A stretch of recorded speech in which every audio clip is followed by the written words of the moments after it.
She was just a poor village maid, scrubbing floors to feed her sick mother, until the billionaire's son left her pregnant and thrown out like trash. But what no one expected was that her baby would start a war between two of the richest families in Lagos. Betrayed by love, hunted by power, and caught in a billionaire's revenge. Adaora's story will leave you speechless. Adaora Nwosu wiped sweat from her forehead with the back of her hand, her knees sore from scrubbing the marble floors of the Adebayo family's mansion.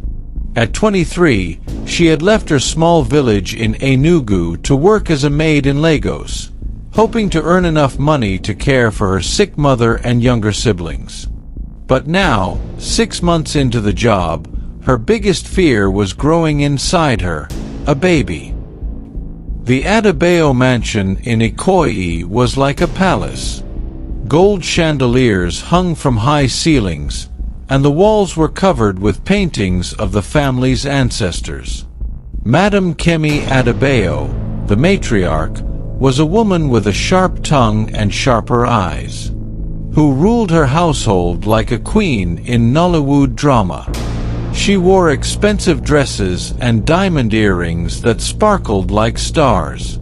Every morning, she inspected Adaora's work, pointing at invisible dust on tables or wrinkles on bed sheets. "Is this how they clean in the village? Do you think we pluck naira notes from a tree?" she would sneer. "Do better, or I'll replace you with someone who can." Adaora would bow her head in fear, murmuring apologies, her fingers twisting the hem of her faded uniform. Adaora worked from sunrise to midnight, cooking, cleaning, and ironing clothes. She slept in a tiny room at the back of the house, next to the laundry area. Her only friend was Mama Nkechi, the old cook, who warned her, "Stay away from Madam's son, Tund. That boy is trouble." Adaora resisted.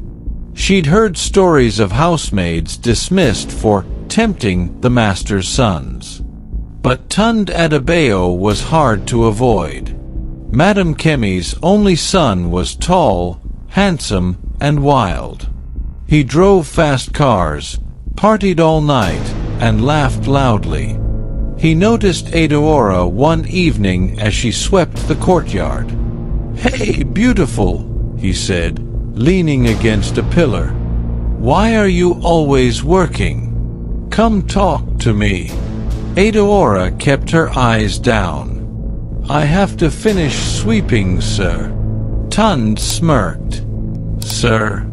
Call me Tund. You're too pretty to be a maid." He'd saunter into the kitchen at midnight, smelling of whiskey and expensive cologne, stealing slices of ajij bread and winking as Adaora scolded him. "You're too pretty to be hiding in this prison," he'd tease, his voice smooth as honey. "Come to the pool house later. I'll show you real Lagos life." He began to visit the kitchen often, stealing snacks and teasing her. "Your skin glows like honey," he'd say, or, "Why don't you smile more?" Adaora tried to ignore him, but his charm was like a magnet. One rainy night, he found her crying in the laundry room after Madame Kemi had shouted at her. "Don't let her break you," Tund said softly, wiping her tears. "You're stronger than this." That night, he kissed her behind the hibiscus bushes. But Tund was relentless. One rainy evening, he cornered her in the laundry room, his fingers brushing hers as she folded his linen shirts. "You're different," he whispered, his breath warm against her neck. "I'll take care of you. I swear it." For weeks, they met in secret. Tund brought her small gifts, a scarf, a bracelet, a phone to text him. "When Mama travels, I'll take you somewhere nice. She is traveling to Dubai soon. I'll take you to a proper hotel," he vowed. Edaora believed him.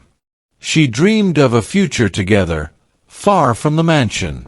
But when she missed her period, Tund changed.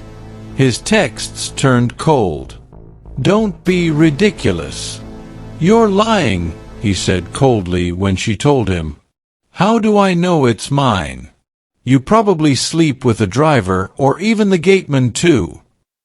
Her heart shattered. She begged him to help, but he avoided her.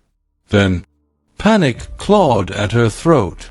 She boiled bitter ogogoro leaves, praying for a miracle, but her belly swelled like ripe fruit.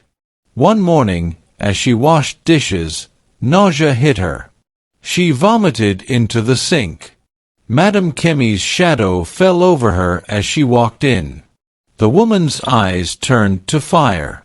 She grabbed Edaora's arm, yanking her into the hallway. "You filthy Ashawo! You dirty rat!" she screamed. "You think you can trap my son with a baby? You're nothing but a poor village girl." Tund stood nearby, silent.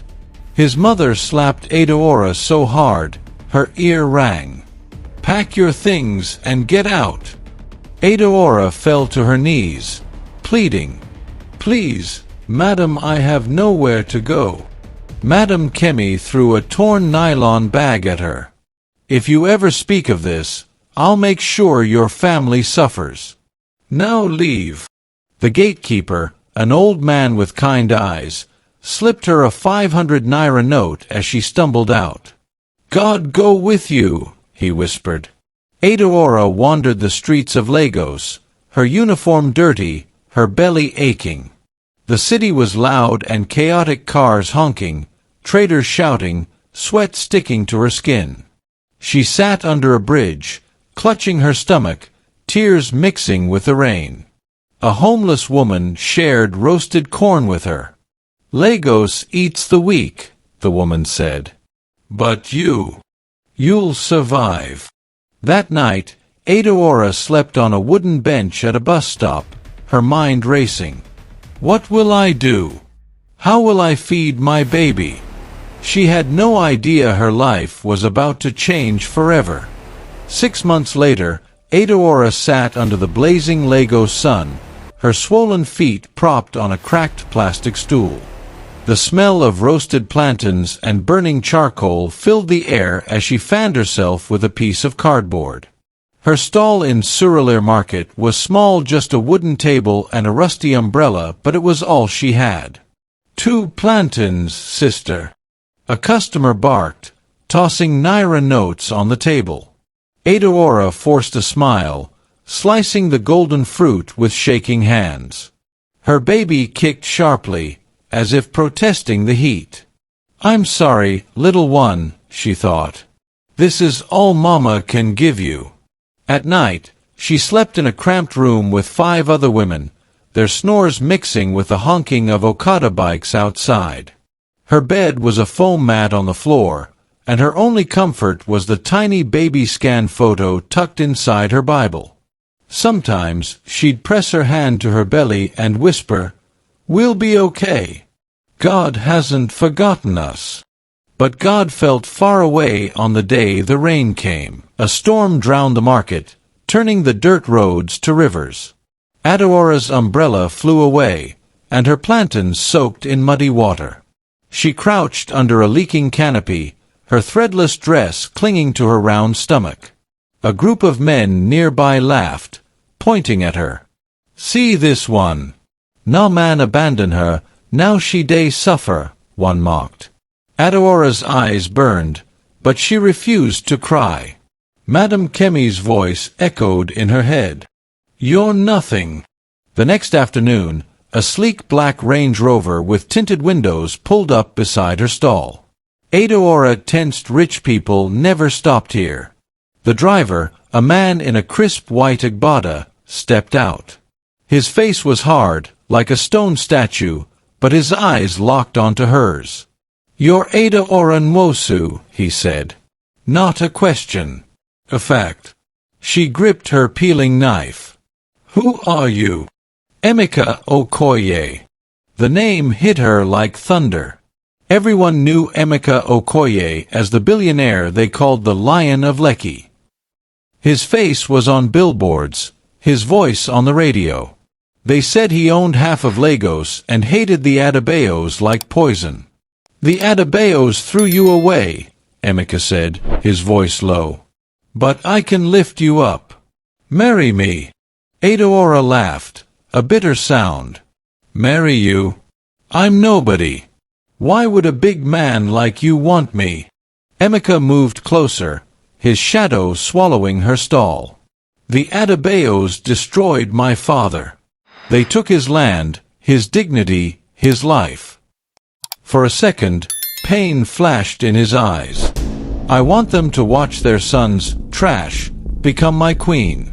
Your baby will be my heir. Their shame will be my victory." Adaora's heart raced. Was this man mad?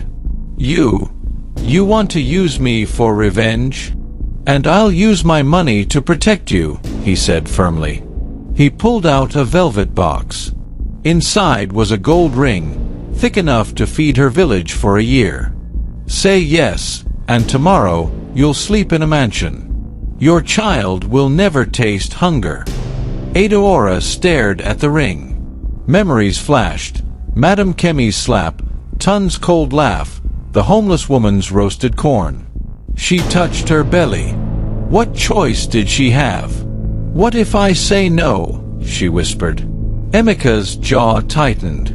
"Then you'll die here in the dirt, and the Adebayos win." The market buzzed around them, women arguing over pepper prices, children chasing chickens, a radio playing Burna Boy's latest hit. But Adaora felt frozen. This man was offering her power, safety, but at what cost? Finally, she reached for the ring. "I'll marry you, but swear to me, you'll never hurt my child." Emeka slid the ring onto her finger. "I swear." As the Range Rover drove off, the market women exploded. "See Adaora, oh! Has she joined Yahoo Boys?" one shouted. Another snapped photos for WhatsApp. "This girl Dawn win lottery." But Adaora didn't smile. She packed her stall, her hands trembling. That night, she lay on her foam mat, staring at the ring glowing in the dark. What have I done? The next morning, 3 vans arrived at her room.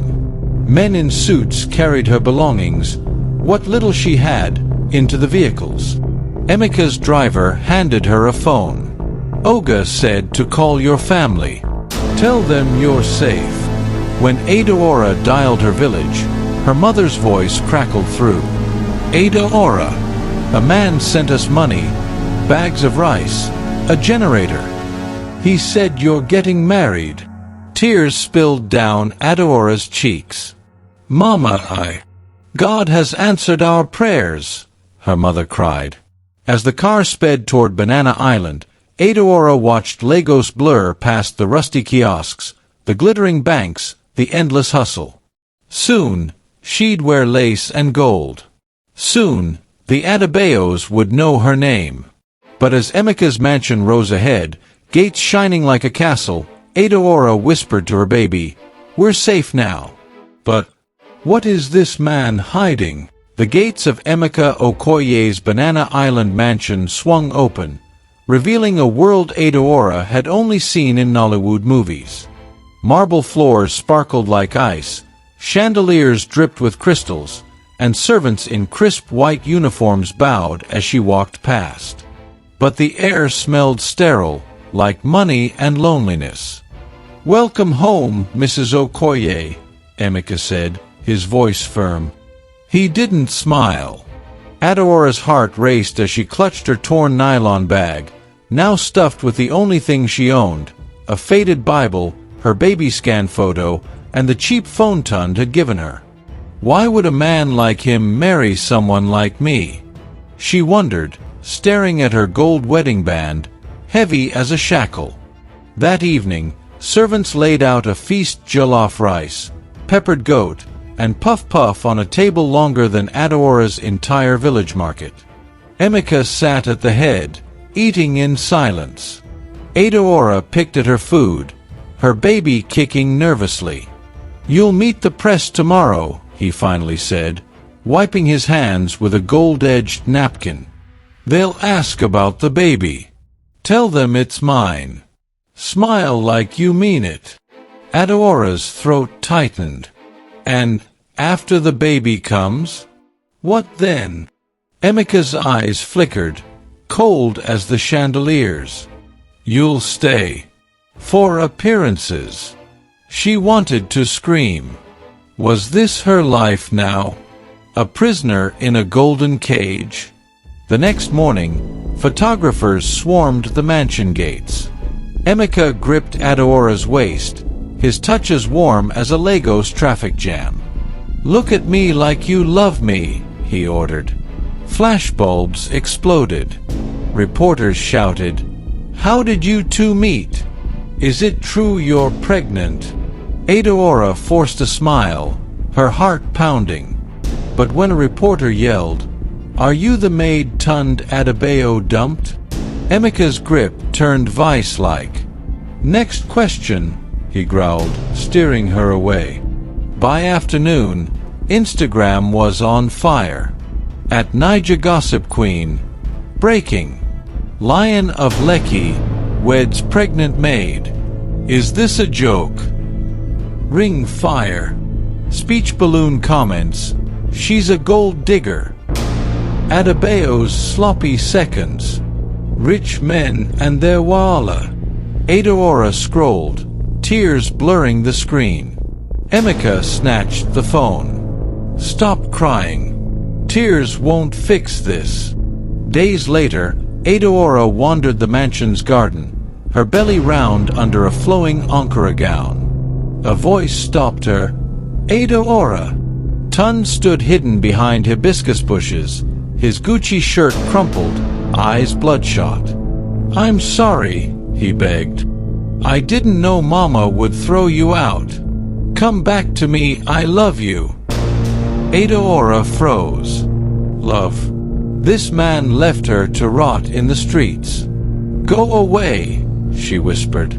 Tund grabbed her arm. "Emika's using you. He'll dump you after the baby. Let her go." Emika emerged like a storm, his agbada billowing. Tund stumbled back, fear flashing in his eyes. "This is my property," Emika snarled. "Touch my wife again, and I'll bury you." As Tund fled, Adora trembled. Emika's rage terrified her, but so did the warmth of his hand on her shoulder. That night, Adora found Emika in his study, staring at an old photo of a frail man, his father. "They killed him," Emika said suddenly, voice raw. "The Adebayos stole his land. He died in a gutter, sick and penniless." He looked at Adora's belly. "Your child will never know that pain." For the first time, Adora saw it, the hurt behind his anger. The loneliness. "Why me?" she asked softly. Emika hesitated. "Because you're strong. Like he was." Weeks passed. Adora's belly grew, and Lagos buzzed with rumors.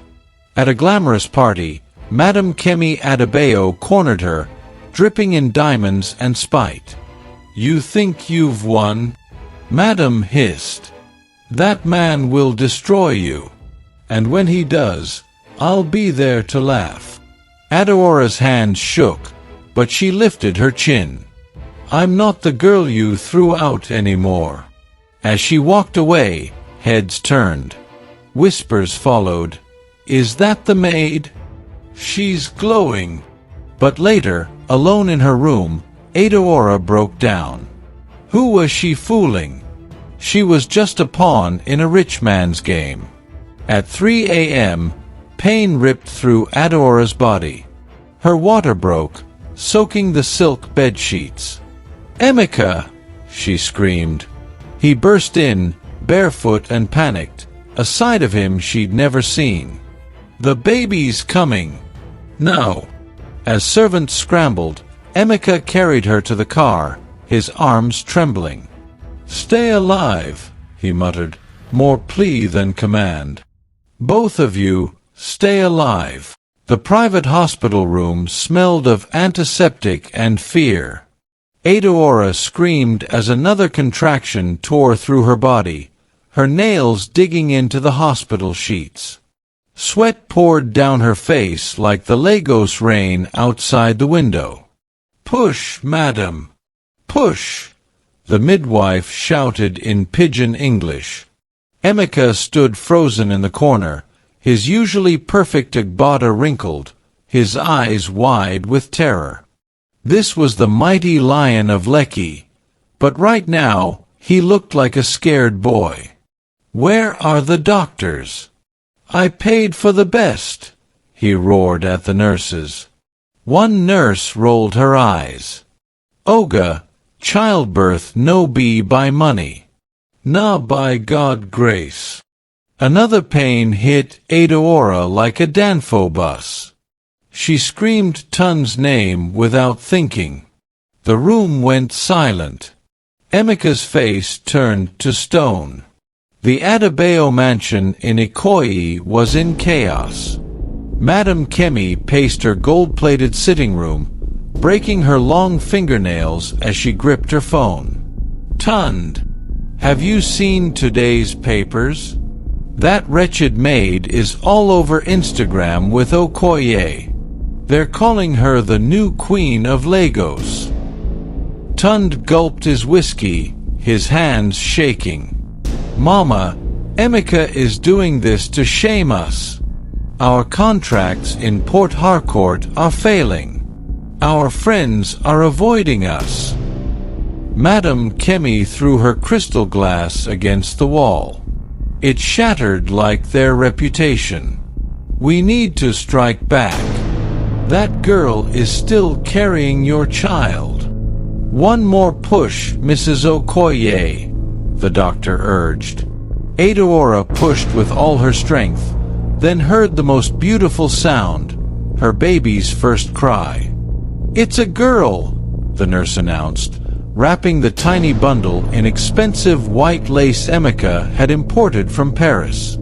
Emeka stepped forward slowly, as if approaching a sacred altar. When the nurse placed the baby in his arms, something miraculous happened. The lion of Lekki began to cry. She has your eyes," he whispered to Adeora, his voice breaking. In that moment, Adeora saw a new Emeka, not the cold billionaire, but a man capable of love. But the moment shattered when hospital alarms blared. Fire! Fire in the building! Smoke poured into the hallway. Nurses screamed. Emeka shoved the baby into Adeora's arms and ran to the door. Through the smoke, they saw them 3 men pouring petrol, their faces covered with Arsenal FC face caps. "The Adebayos sent them," Emeka growled. He turned to Adeora, his eyes wild. "Give me my daughter. Now." Adeora clutched the baby tighter. "No. Where are you taking her?" "To safety. While I still can." He grabbed the baby and ran, disappearing into the smoke. Adeora tried to follow, but collapsed from exhaustion. The last thing she heard before passing out was a nurse praying in Yoruba, "O Lauren, protect them." Adeora woke up in a different hospital room. Her belly was empty. Her heart was empty. A nurse told her the fire had been contained. No one was hurt. But when she asked about her baby, the nurse looked away. "Your husband came last night. He took the baby and left this for you." It was an envelope. Inside was a photo of her daughter wrapped in white lace, and a note in Emeka's sharp handwriting. She's safe. Stay here. Don't look for us. Under the photo was something that made Adeora scream, a tiny baby sock stained with blood. Emeka sat in a dark room, his daughter sleeping in a crib beside him. His phone buzzed, another message from his lawyer. The Adebayos are denying everything. We need proof. Emeka looked at the sleeping baby, then at the DNA test results on his desk. His hands shook as he picked up his gun. "Nobody takes my family," he whispered to the empty room. Nobody. The hospital room was too quiet.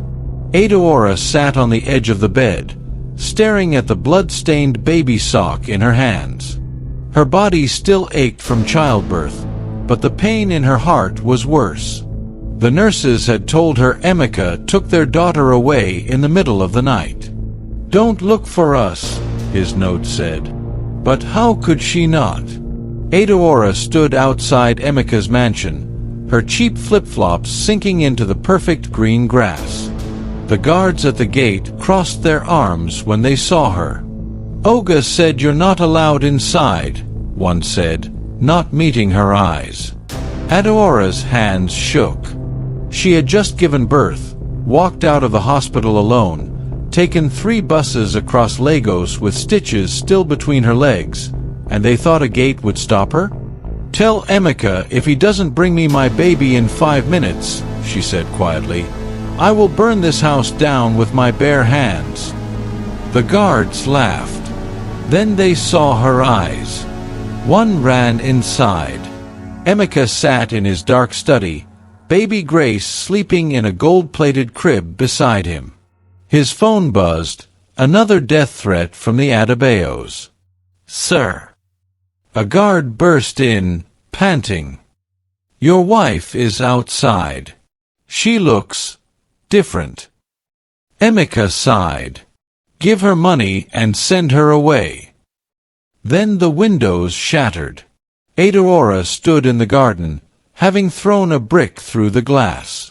Her hair was wild, her cheap dress stained with sweat and blood. "Where is my daughter?" she screamed, her voice raw with pain. Servants gasped. The baby woke up crying. Emeka rushed to the window. "Have you gone mad? You'll scare Grace." "Grace." Adeora laughed, a broken sound. "You named my child without me?" She picked up another brick. Emeka stormed outside, baby Grace in his arms. "Look what you're doing. Is this how a mother behaves?" Adeora's legs almost gave out when she saw her baby's face. Tiny. Perfect. Hers. "You stole her from me," she whispered, tears falling. "After everything, you stole my child." Emeka's jaw tightened. "I'm protecting her. The Adebayos burned the hospital. They'll kill her to hurt me." Adeora stepped closer, her voice shaking. "Then let's protect her together. Or are you just like Tund using me and throwing me away?" Something in Emeka's eyes cracked. He looked down at baby Grace, then at Adeora's tear-streaked face. For the first time, the mighty billionaire had no words. Inside, Adeora finally held her daughter. She cried so hard her body shook, kissing the baby's tiny fingers.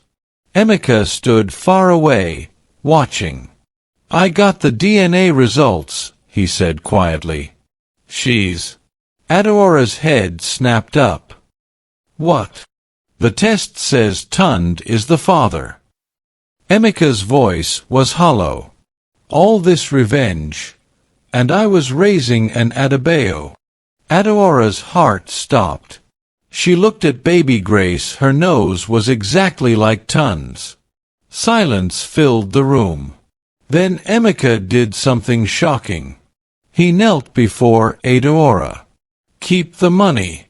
The house. Everything," he whispered. Just let me still be her father. Adeora stared at him.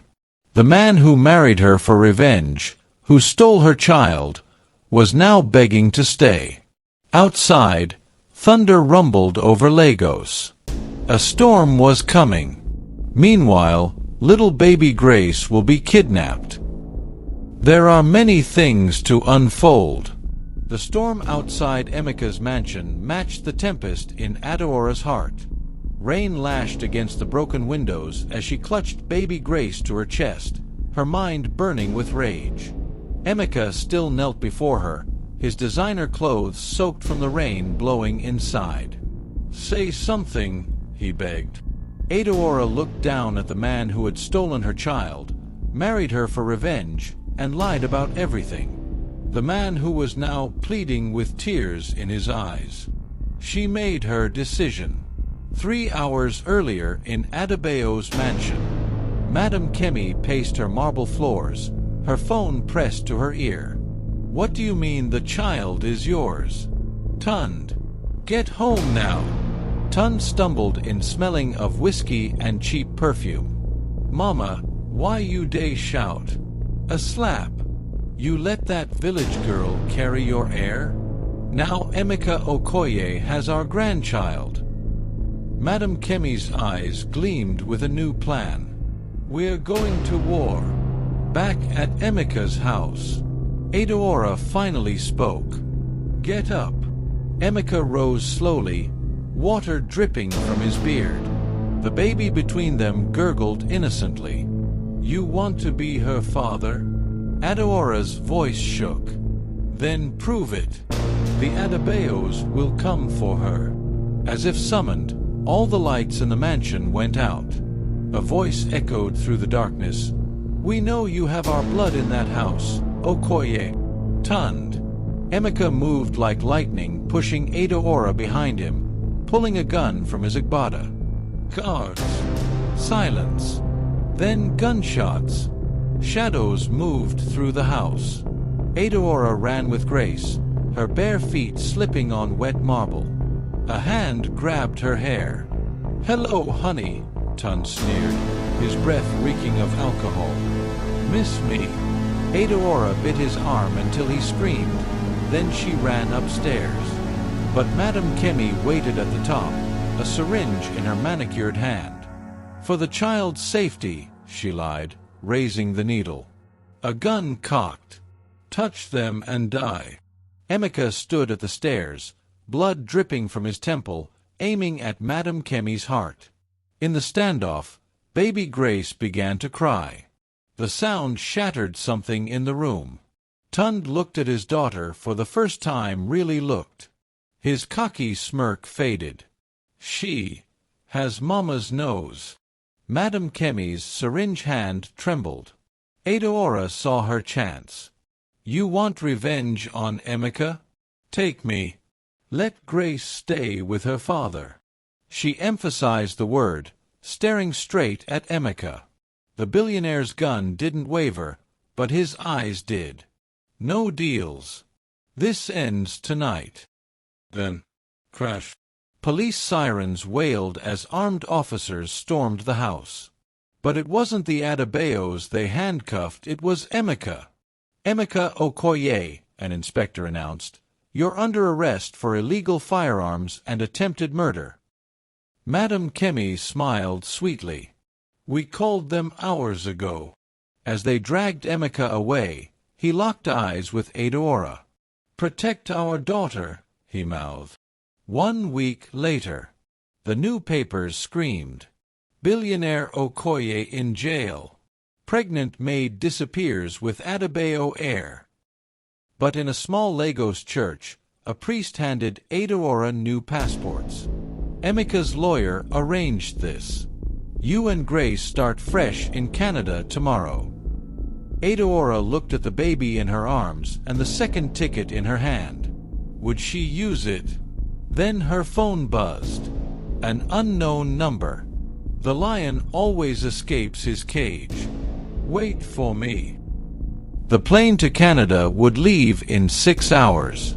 Adeora paced the tiny safe-house bedroom, baby Grace sleeping fitfully against her chest. The church priest had warned her, "Don't trust anyone, not even the police." A knock at the door made her freeze. "Ada, open up. It's me, Funk." Her childhood friend from the village. The only person who knew this location. Ada peered through the peephole. Funk stood there in a nurse's uniform, just as she'd promised.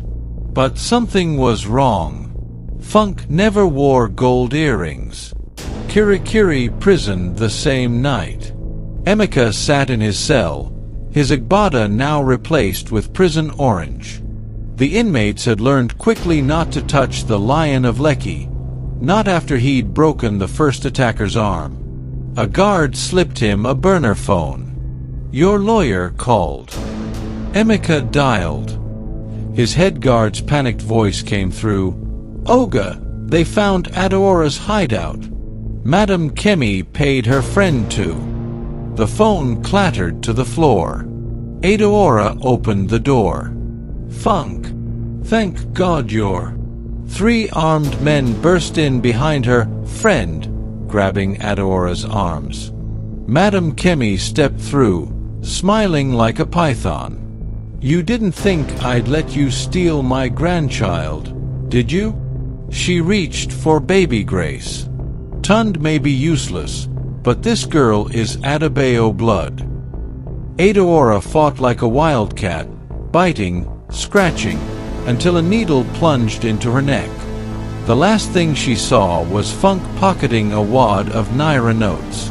When Adaora woke, she was in a moving van, her wrists tied. Grace's cries echoed from the front seat. "Easy now," a familiar voice murmured. Emeka's head guard, Chike, drove the van, his face bloodied.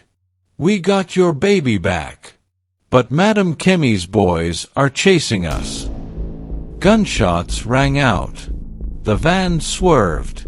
Adaora crawled to the front, grabbing Grace just as bullets shattered the back windows. Chike groaned, a bullet in his shoulder. "Take the wheel," he gasped. Adaora had never driven before. But as Lagos blurred past, through red lights, market stalls, screaming pedestrians, she remembered Emeka's words, "You're stronger than you think." The showdown at the airport. They crashed through the airport gates, the van smoking. Police sirens wailed behind them. "Run!" Chike shoved passports into Adaora's hands. "Gate C-17. There's a plane waiting." Adaora sprinted through the terminal, Grace wailing in her arms. "So close. Stop that woman." Madam Kemi's voice screeched over the crowd. Adaora turned Tund stood frozen at security, his face pale. Their eyes met. For a heartbeat, time stopped. Then Tund stepped aside and she passed with her baby in her arms. As the plane took off, Adaora pressed Grace to the window. Lagos glittered below, the city that had tried to break her. Her phone buzzed. A video from an unknown number. Emeka, standing in a prison courtyard, surrounded by inmates. But something was wrong. They were all bowing to him. The camera zoomed in as he mouthed, "I'm coming for my girls." Canada, 3 months later. The first snowflakes of winter fell like frozen tears outside Adaora's tiny apartment. Baby Grace cooed in her arms, fat cheeks glowing in the light of their second-hand Christmas tree.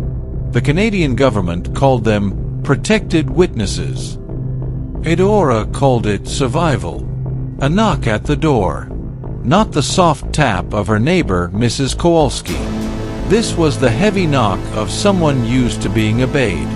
Adaora's blood turned to ice.